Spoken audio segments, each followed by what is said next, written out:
You winning your amazing race? Hey, I'm Christine Rothdeutsch, operations strategist for solopreneurs.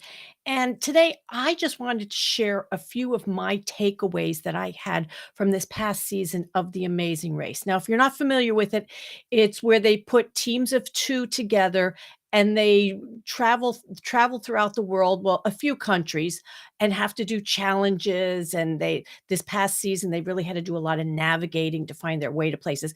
But the ultimate goal is to make their way to the last leg and win the $1,000,000. Okay. And I was just amazed. Now, I don't watch reality shows in general, but I find The Amazing Race fascinating because it is in other countries and it's nice to see what's going on around the globe, but also to see average people working together to actually, win the big prize.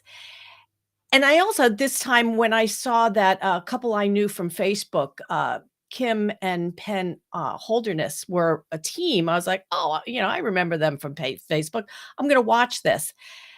I was just amazed at how well they work together. Now, okay, so I have a couple of things I'm gonna go through, but they are business owners. Versus the other teams were, another married couple, friends, people that were dating. They weren't business owners like Kim and Penn were. So I found it fascinating in how they managed the whole race, all the different legs of it, And it's as I found out, it started even before the race started after the fact, after it was announced that Kim and Penn had won the $1,000,000, they went back and did a recap of the whole thing, and Kim said that she did her research. She sat down ahead of time before they left the first time, to enter the race. She watched past episodes and to get really to understand how did they work the amazing race? What sort of challenges, what physical challenges might they encounter? And then ultimately, oh, what is that last leg? What's that ultimate challenge that they tend to throw at people? That one for the last leg was a memory challenge. So she did her research ahead of time. And then, as I saw it in a few of the episodes, Kim was also taking notes. She had a notebook. She was taking notes, and it wasn't just the typical notes. She was drawing pictures because she also knew that besides just facts of what they did, they might have to identify some things that they saw along the way. So she was drawing pictures in her notebook. Now that's somebody after my own heart of, I take notes all the time. Everything I do, I have my notebook out. And, so I can go back and look at things. Do I do it a whole lot? Maybe not. But I love, taking notes. So that impressed me that she was taking those notes. Although, and then the second last leg when they were in Portugal before they came back here to the States, to California for the last leg, it seems as though they had time, in their hotel room. They couldn't go anywhere anyway, so they're like, "You know what? Let's study." Kim and Penn got all the notes out and were studying everything from because it was I guess it was a couple of weeks that the whole thing transpired over, so it wasn't just one day after the other. So they went back and reviewed their notes. Another thing that amazed me was Kim and Penn. Yes, they are husband and wife, and yeah, it's great to see husband and wife understanding each other, but they really understood each other's strengths and weaknesses. And as it came out at one point that Penn suffers from ADD, and Kim has, she can get panic attacks here and there, but they were able to work through that. They knew what each other was good at, and when a challenge came up that only one person could do it, they read it, and it's like, "Oh, no, this is for you. You do this." I mean, the bungee jumping that Kim did.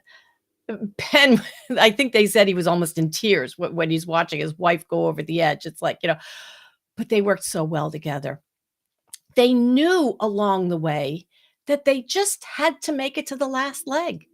Just be in the top 3. That was their goal the whole way. But they worked so well together, they actually won 4 of them. And they were so methodical. Now, I saw a few of the other teams, one of them, Dusty and Ryan, they'd approach a challenge, they'd read, "Oh, we got this." To me, they were overconfident. And sometimes it bit them, because they were running late on things and they were almost last, but then they did make up time. But there was such a difference in in how Kim and Penn were methodical in everything that they did. They read the clues. They thought about, "Okay, let's this is what we need to do." They didn't get overexcited, and these are it's very similar to running your business. Are you getting overexcited about things and then, oh, it doesn't really pan out? Are you doing your research on competitors to see what they're doing maybe, but research on what you need to be doing? Are you taking notes or are you just like throwing things up against the wall to see what sticks? These were just two teams of 2 running a race. You're as a solopreneur, you are the team, aren't you? Yeah. Are you winning your amazing race? Hey, if you're ready to stop throwing spaghetti up against the wall from trying things and giving up too soon of saying, "Oh my god, I'm so disorganized in my business." Hey, schedule a call with me. The link is in the description of this video. Let's hop on a call and see how we can create some organization in your business with your systems and processes. How are you generating leads? How are you following up with those leads? How are you marketing? Where are you losing money in your business? And how can we plug those holes?